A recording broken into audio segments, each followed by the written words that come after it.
What's up, YouTube? Welcome back to another video. So guys, if you're a follower of the channel, then you know with Stock of the Week, I buy a new stock every single week, or at least I add to a stock that I've already bought previously. Today, we're going to be adding to a position that I've already opened up. This is the second time that I've bought in on this stock, and that is going to be for the New York Times. Now guys, if you didn't get a chance to watch my first video, this is going to be completely different. I'm buying in a second time for completely different reasons after a little bit more research into the company. So without further ado, let's jump into the video. So several years ago, the New York Times shifted away from a dependence on print advertising. That's where the majority of their revenue used to come from, was from advertisers wanting to advertise on their actual physical print newspapers. And they moved towards a subscription first media company, which means for you to be able to read the New York Times, you have to subscribe, and you have to subscribe now for the most part digitally. So they're focused mostly today on online content. In fact, if you go to nytimes.com right now, then you'll see a news website. You can click on one of the articles, and before you can even start scrolling down to read the article, it will notify you, or it will a little pop-up will come up on their website and tell you that you need to subscribe first. And even though they do have like a free version, it's very limited, but you can just subscribe for just a little bit of money and get unlimited access. So they already had brand recognition. I mean, this isn't a newspaper that you haven't heard about. This is the New York Times. But they used that brand recognition to successfully make this jump from just a physical newspaper, from a paper newspaper, to an online, just huge mega company of media, guys. They increased their investments over the last few years in journalists and in news coverage, and they developed an ecosystem around their journalism. I can't even say the word journalism. They developed this ecosystem around journalism. For example, they have a podcast called The Daily, and it's a show that's essentially about hot news that's either on their print newspaper, which they do still actually make a print newspaper, but it's just hard. It's very difficult to find out a print newspaper, or online. So it takes all these news articles that are happening across their empire, and it's talking about them. And they have one of the largest audiences for a podcast worldwide. And they have The Daily. It's just an example of this ecosystem that they're developing around journalism. They've expanded their multimedia feature stories and their documentaries. They've expanded into new content areas. They acquired a company called Audm last year. I think that's how you say it. It's AUDM, Audm. And it's an app that converts long-form journalism into voice through audio narratives. But the biggest move by far, all these things are great. They're adding new content. They're expanding their multimedia features. They've got a great ecosystem that they've built, including things like the podcast, The Daily. But the biggest move, in my opinion, is their move towards entertainment. So they're not getting rid of news. There'll always be a news company, but they want just a little bit of a slice of the entertainment industry, and they're taking steps to increase their revenue through digital products in the entertainment industry. They now have a cooking subscription service that you can subscribe to. They have a gaming subscription.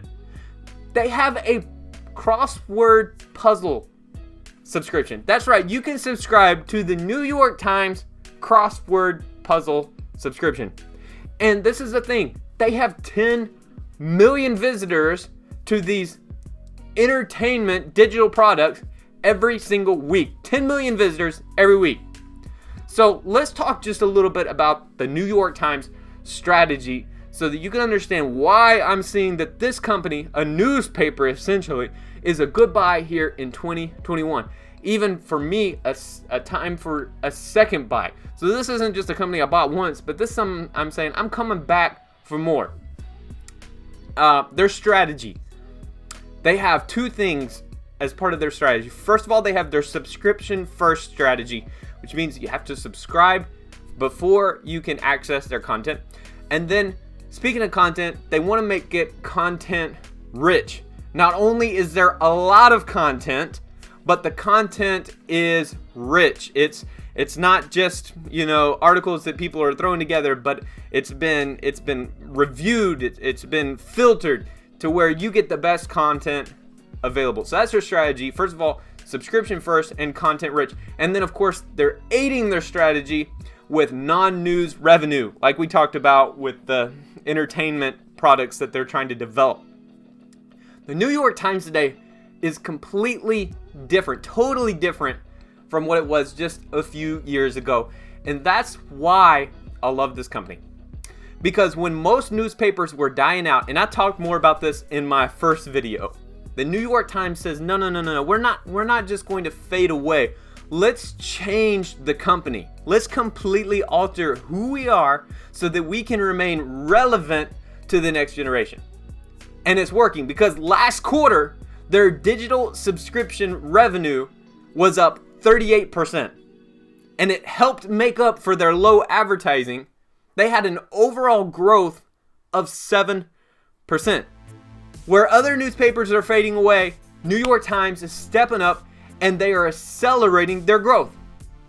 They had new digital subscribers, which is amazing, but we have a huge amount of people that are new digital subscribers, new subscribers to the newspaper, but their retention is doing well as well. The amount of people that are staying with the New York Times after they subscribe for a little bit is amazing. In fact, they have a promotion. Right now, if you go to their website, try to scroll down an article, they're going to give you a little pop-up. And for unlimited access, they advertise that all you have to do is pay $1 a week as a promo, like intro offer. And what they're doing, though, it's amazing, is people are paying this $1 a week as kind of the intro level. But when that time expires, and I think it's a year, you get it for a year. When that time expires, people are staying with the company. They're not getting rid of their subscription, but they're moving into higher tiers of membership. They're spending more for extra content. Profitability is up for the New York Times. Operating income, this is crazy. Operating income is up 89% to $52 million. Now, of course, the New York Times is pretty well known. They have great brand recognition. In fact, most people say that they are the most famous global newspaper. And of course, they had a boost from the 2020 pandemic, and I talked about that in my last video as well. But if we look at the early subscriber trends in 2021, it shows that people are staying around for more quality content. So their strategy is working. Get them to subscribe first and then provide quality content. So their strategy is working, guys. It's working. And that is just one of the reasons, guys, why I am investing in the New York Times again today. And I'm looking for a lot in their future. I'm expecting great things from this company that's willing to shake up everything in order to stay relevant for the next generation. All right, guys, I really hope y'all enjoyed the video. I do want to remind y'all that I am doing a giveaway on the channel, giving away $50. So if you want to be sure that you're eligible for that giveaway, just make sure you like this video, comment on this video, give me your opinion, guys. Let me know what y'all think about the stock. Is it a buy? Did you buy it? Are you going to pass on this one? Just let me know. And then also just make sure you're subscribed to the channel. All right. Also, if you want some free money right now, free stocks right now, then just sign up for Webull or Robinhood. You'll get some free stocks. My links are in the description. But anyway, guys, I really hope y'all enjoyed the video. Y'all have an awesome week. Don't forget to dream big, and I'll see you next time.